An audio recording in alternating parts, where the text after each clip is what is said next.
हैं, जल चढ़ाते हैं, तो वो जल पृथ्वी पर जब गिरता है तो उसके छींटे, जब हम सूर्य नारायण भगवान को अर्घ देते हैं, जल चढ़ाते हैं, तो वो जल पृथ्वी पर जब गिरता है तो उसके छींटे हमारे शरीर पर लगते हैं। क्या वो ठीक है? क्या वो श्रेष्ठ है? तो शिव महापुराण की कथा कहती है, जब हम सूर्य को अर्घ देते हैं, सूर्य को जल चढ़ाते हैं, वो पानी जब पृथ्वी पर गिरता है, उसके छींटे हमारे शरीर पर लगते हैं, तो वो श्रेष्ठता का भाव निर्मित करते हैं, वो गलत नहीं हो सकता। कारण अब वो भी समझ लीजिए।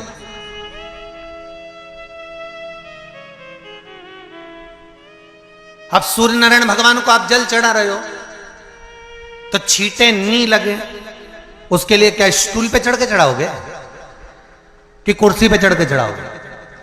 अरे बोलो तो सही।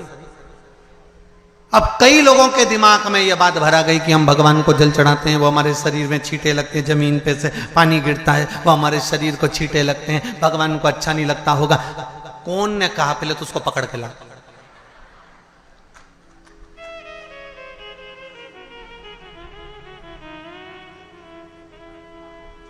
क्योंकि मेरे राम जी महाराज, मेरे भगवान कृष्ण,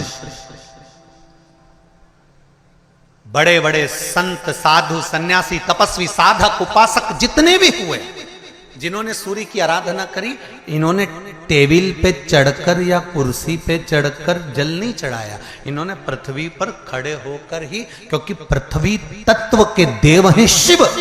जब हम मृत्यु लोक पर खड़े होकर, पृथ्वी पर खड़े होकर भगवान शंकर का भाग पृथ्वी तत्व को धारण कर कर जल को हाथ में लेकर जब समर्पित करते हैं, और जो जल नीचे गिरता है वो शरीर पर अगर लगता है तो हमको उसका आशीर्वाद ही प्राप्त होता है, दोष नहीं लगता।